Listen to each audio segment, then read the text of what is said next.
God is my shepherd, I shall not want. He lieth me down in green pastures and leads me beside the still waters. He guides me on the path of righteousness and revives my own soul. Though I walk in the valley of the shadow of death. This is how the funeral for Honey and Barry Sherman begins. I fear no harm, for you are with me. Your staff and your rod comfort me. You protect me from my enemies. Starting things off is Elie Rubenstein. He stands on a stage behind a lectern, in front of 3 flags: Canada, Ontario, and Israel.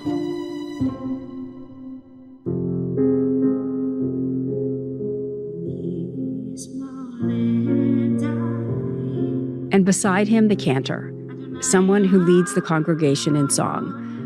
Rubenstein is speaking out towards rows upon rows upon rows of mourners. All 7,500 seats seem to be full. In front of him, 2 plain caskets. Each of us has a name. L'chol ish yashem. Each of us has a name given by the universe and given by our parents.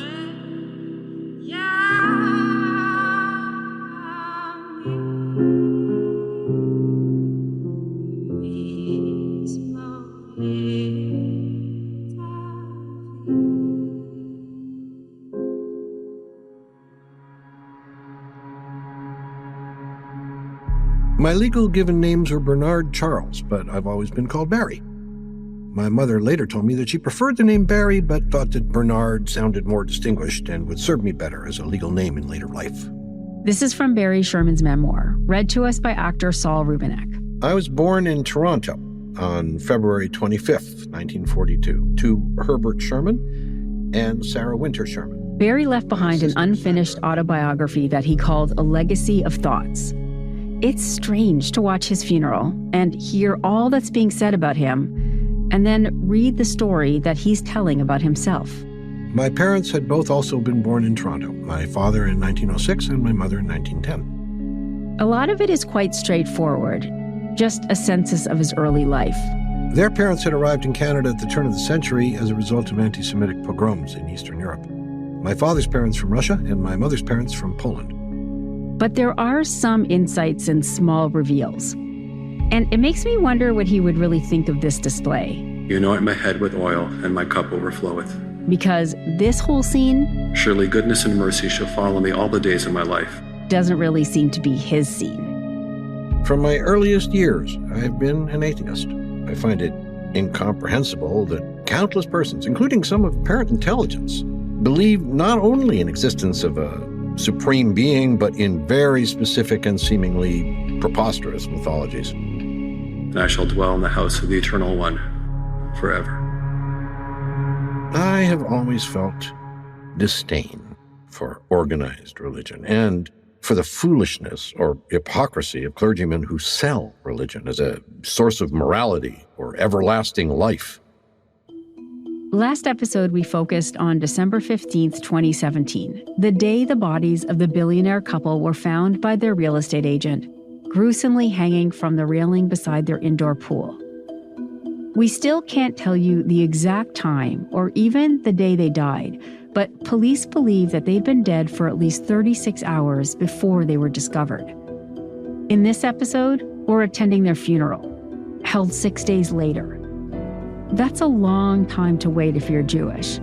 We believe in burying people quickly, the next day if possible. But Honey and Barry Sherman's bodies had been held by police, so the family wasn't able to follow proper funeral rules. But it wasn't an overly religious funeral either. The prayers at the beginning, having a cantor, and some of the men in yarmulkes, those were a few nods to Judaism. Maybe that was the family's way of acknowledging Barry's beliefs, or rather, his lack of belief. This is the no good, terribly kind, wonderful lives and tragic deaths of Barry and Honey Sherman. And I'm Kathleen Goldhar. Chapter 2, The Smartest Man I Ever Met.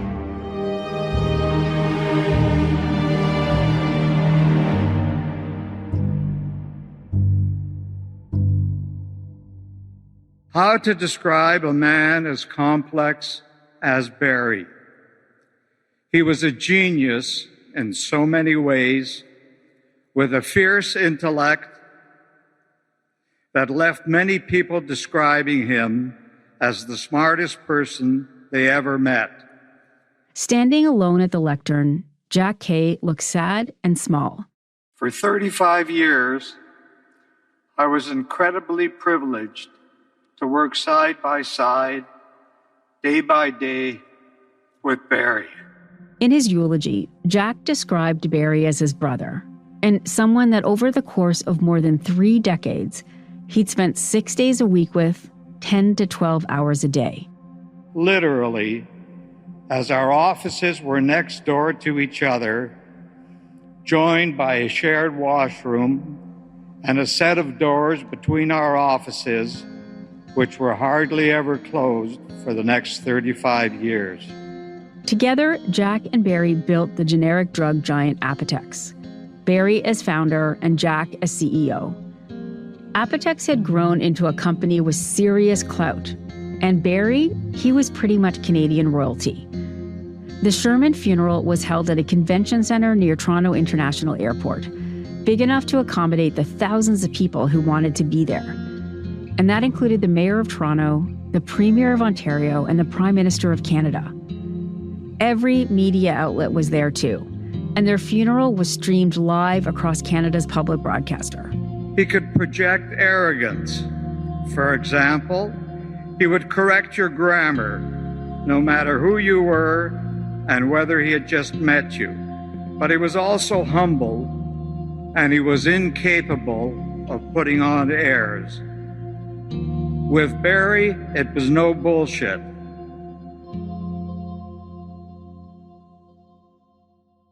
Straight shooter, no bullshit. In the course of our reporting, we heard that a lot when people described Barry. And depending on your perspective, that was either a compliment or an insult. We also heard workaholic, aggressive, and difficult.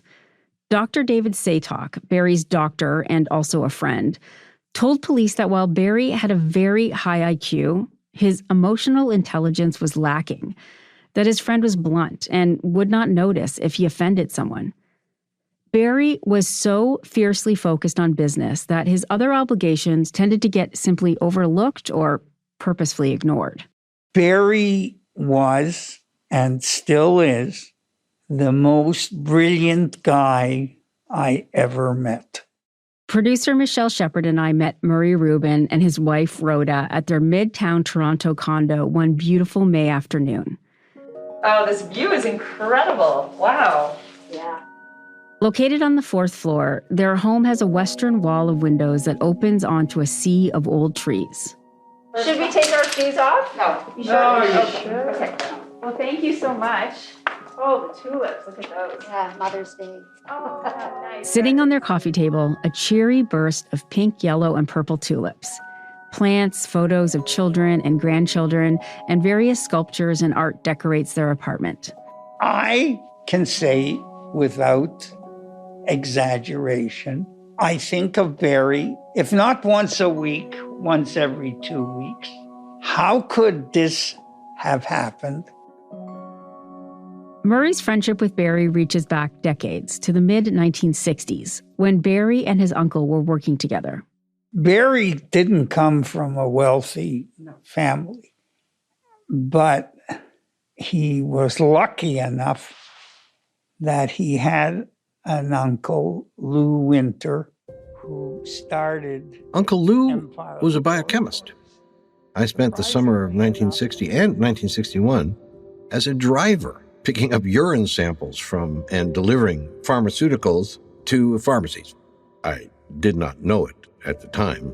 These summers at Empire Laboratories would later prove to be of critical importance to my future career. I went on a Saturday to Empire Laboratories to pick up some drugs, and Lou Winter was in the foyer, and Barry was climbing up the stairs, and he said, "Murray, I want you to meet my nephew." He probably at that time was 21, 22 years old. Murray was a pharmacist who owned a company called Vanguard, the first mail-order pharmacy in Canada.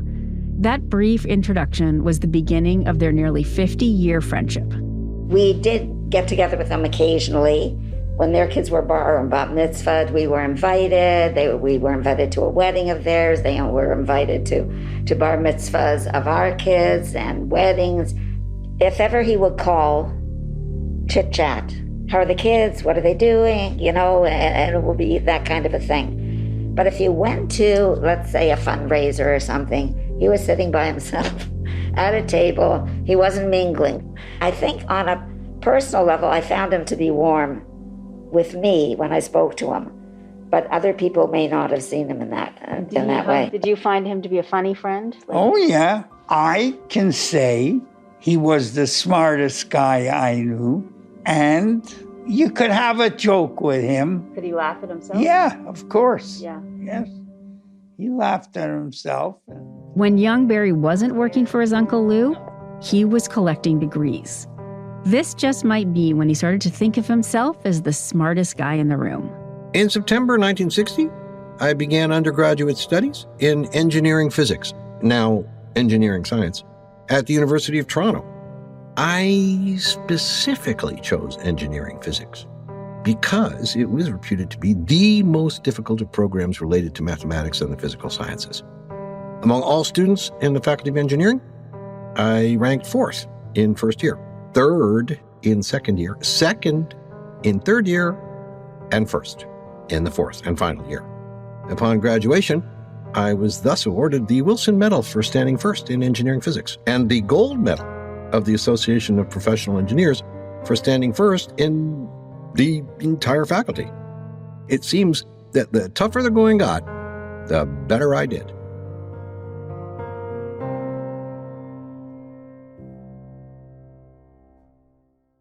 Barry's academic accolades just kept piling up. He studied at MIT and was one of only 2 Canadian students selected for a NASA summer program. My first choice of university for graduate work was at MIT, the Massachusetts Institute of Technology. I was accepted into the graduate program in MIT's Department of Aeronautics and Astronautics and was awarded a fellowship, which covered both tuition and living costs.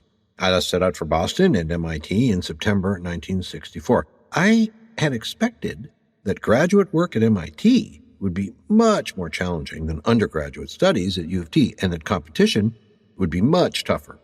I was surprised to find otherwise. He got his master's and then became a doctor of philosophy in systems engineering. He got both of those in just 3 years. My grade point average on leaving MIT was a perfect 5.0. My PhD thesis was entitled Precision Gravity Gradient Satellite Altitude Control. I have no idea what that means.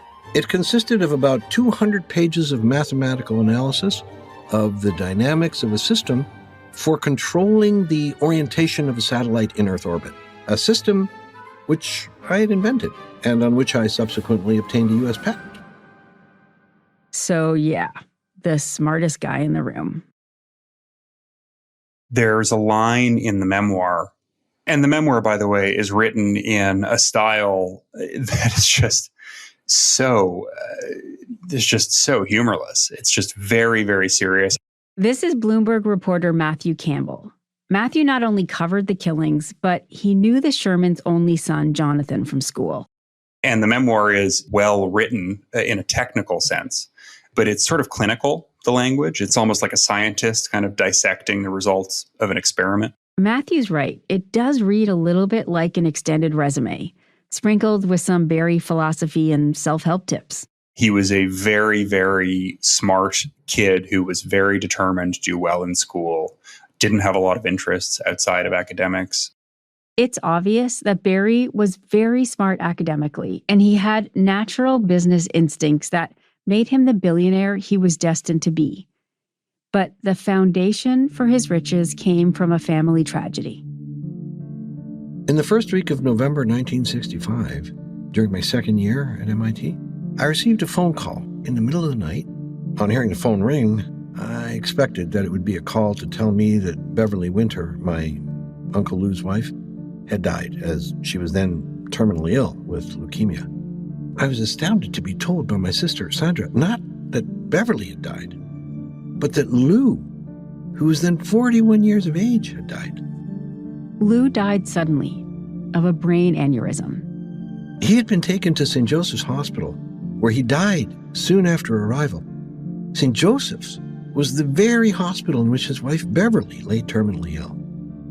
I went to Toronto for Lou's funeral, and I visited Beverly at St. Joseph's Hospital. 3 weeks later, I had to return to Toronto again for Beverly's funeral. Lou and Beverly Winter left behind 4 young sons and Empire Labs. By the time I obtained my PhD in January 1967, I decided that I did not want to seek employment as an astronautical engineer. I was interested in both science and business. The obvious target was Empire Laboratories. The reason that Barry got Empire is because Lou's wife died quite young, and Lou himself died quite young. He never would have sold, and Barry wouldn't have had the money to buy. But then I mentioned a guy, Joel Ulster. Hello, I'm Joel Ulster, and I'm Barry's oldest friend. We met 59 years ago when we were 16 and immediately became best friends. Joel Ulster and Barry were high school friends with a dream of working together. And after Barry's Uncle Lou died, they put together enough money to buy Empire Labs. And in 1962, we incorporated as Sherman and Ulster and bought the pharmaceutical company. In the meantime, I got married and had 4 kids. Barry, who always loved and wanted children, ended up spending most evenings at my house and became Uncle Barry to my children. This is Joel at Barry and Honey's funeral. Aside from being his high school friend and then business partner, Joel was also the reason that Barry met Honey. At some point, my ex-wife, Cindy, who was a nurse at Mount Sinai Hospital, met a candy striper there who was looking to meet a nice Jewish doctor. Cindy told her she had a perfect fit for the bill, although, of course, Barry was a PhD and not an MD. And that's how Honey came into Barry's life and into my life. During these Empire years, in August 1970, I met Honey Reich. On July 2nd, 1971, we were married by a judge at York County Courthouse. We have 4 children, a daughter, Lauren, born October 9th, 1975, a son, Jonathan, born January 28th, 1983, and daughters Alexandra and Kaylin, born April 22nd, 1986, and November 17th, 1990, respectively.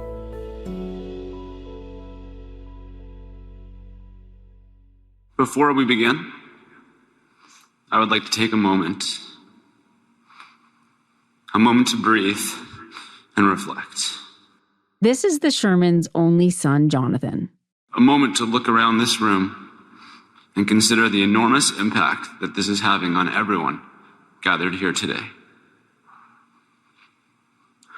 Feel each other's love and know how much you all meant to my mother and my father.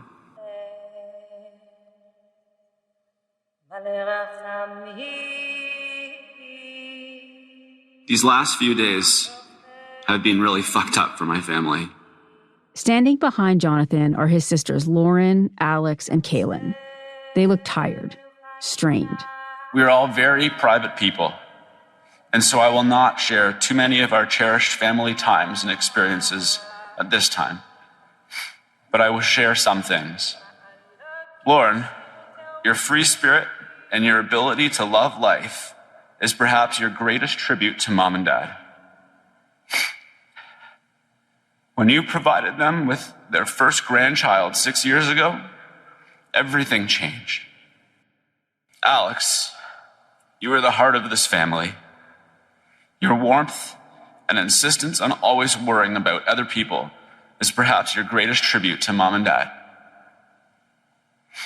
When you and I were participating in a grueling desert multi-marathon so that we could raise money to help people with AIDS, you gave away your walking stick to a poor local villager. When I looked at you like, why? You shrugged and said, he needs it more than I do. That is so Alex.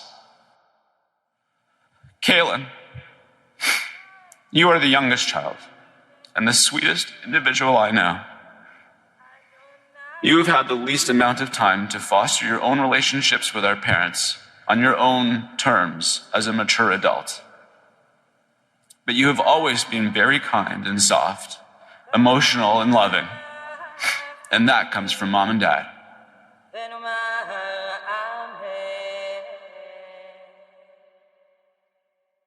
I just want to note something here about the funeral. I didn't watch it live. I saw it on YouTube. So I could stop, start, rewind, really study it. Focus on what was being said and how the mourners were saying it. Remember, at the time of the funeral, the police were still suggesting that Barry killed Honey and then killed himself. And I appreciate that grief is not uniform. Everyone expresses it in their own way, so this isn't a judgment. But just like Barry's memoir, the funeral feels technical, like they were going through the motions. The hugs between siblings seemed awkward and forced, and it felt a bit performative. Maybe not a surprise given the sheer size of the event. I mean, it was a performance. But the main focus was on what Honey and Barry had accomplished in their lives, not really on who they were. I don't know. Maybe their accomplishments were who they were.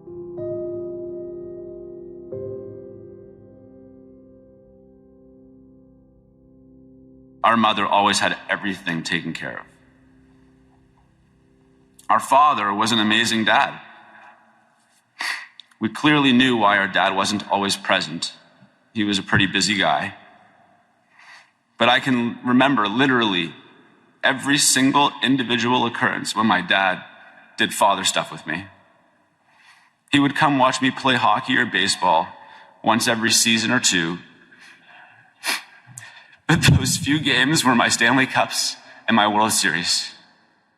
It jumps out when you hear Jonathan say, "We clearly knew why our dad wasn't always present."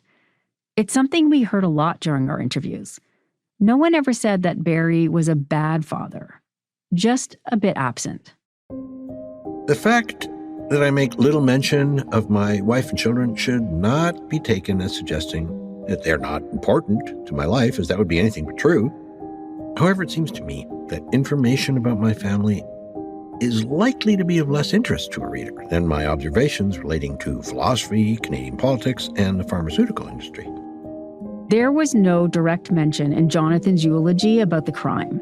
As my sisters and I congregated for 2 days, waiting to hear any facts other than through Twitter and the unreliable news media, I kept expecting my parents to walk through the front door and say, "Everything will be fine.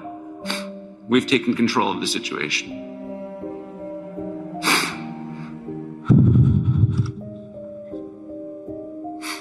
These last few days have been a shocking adjustment to our reality. The Sherman children and close friends were furious with the police and the media for suggesting that Barry had killed Honey and then killed himself.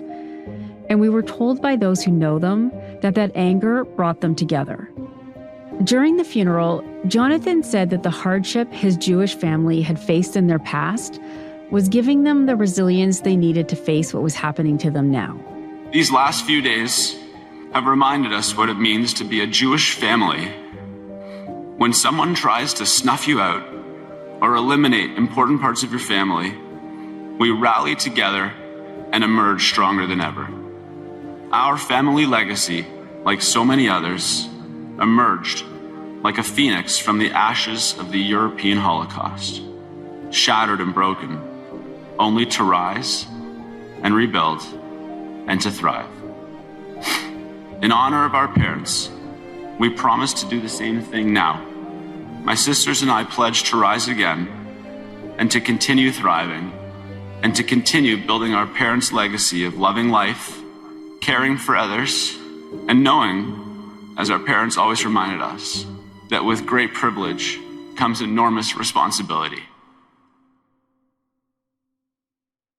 That great responsibility rests solely now on the shoulders of the Sherman children. And exactly what the scope of that privilege is was hard to uncover. Media organizations had to go all the way to the Supreme Court of Canada to fight for their estate to be unsealed. Barry Sherman held $67 million in personal property. Honey Sherman had over $45 million in personal property and about $10 million in real estate.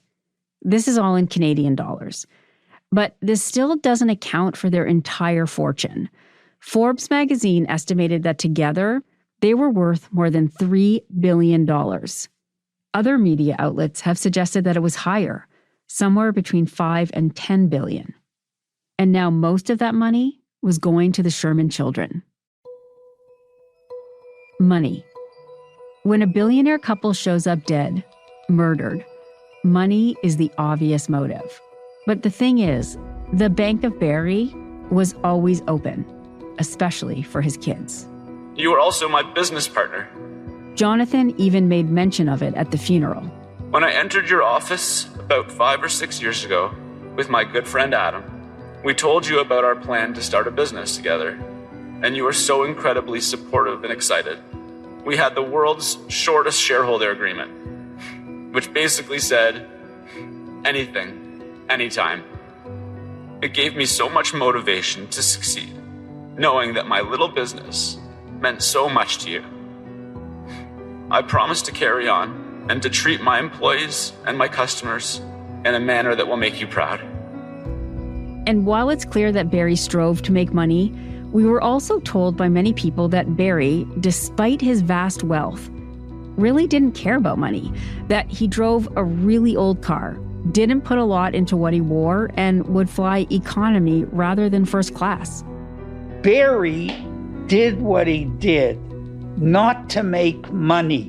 Money was his way of keeping score.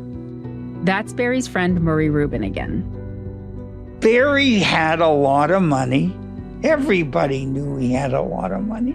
And many people would come to him for him to subsidize, to give them the money. Barry was a gambler, and people in all strands of society might know that he would invest. What I think happened was, and this is my own opinion, he invested with people and the people lost the money and didn't want to pay him back. Barry would demand. He was a very tough guy that way. He didn't deserve what happened to him, not even remotely. He wasn't a bad guy. Barry and Honey's kindness touched countless numbers of people in Canada and Israel and around the world, whose lives were literally raised up by their generosity. The funeral ended and the family left to hold a private burial in Shiva. But the pursuit for those who killed Honey and Barry, that was only beginning. It is clear that numerous questions can be asked for which we have no answers and may never have answers. Did time have a beginning? How could the universe have had a beginning without there being something present to cause the beginning? Is the universe finite? Are there other universes? The fact that there are imponderables does not, however, prevent intelligent beings from coming to some conclusions with a high degree of confidence in their correctness based on observation and logical deduction.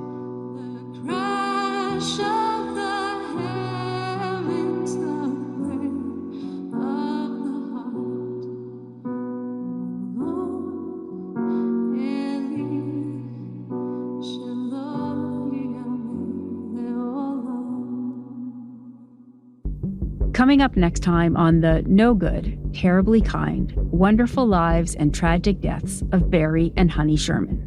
I have often said about my beat that I cover organized crime.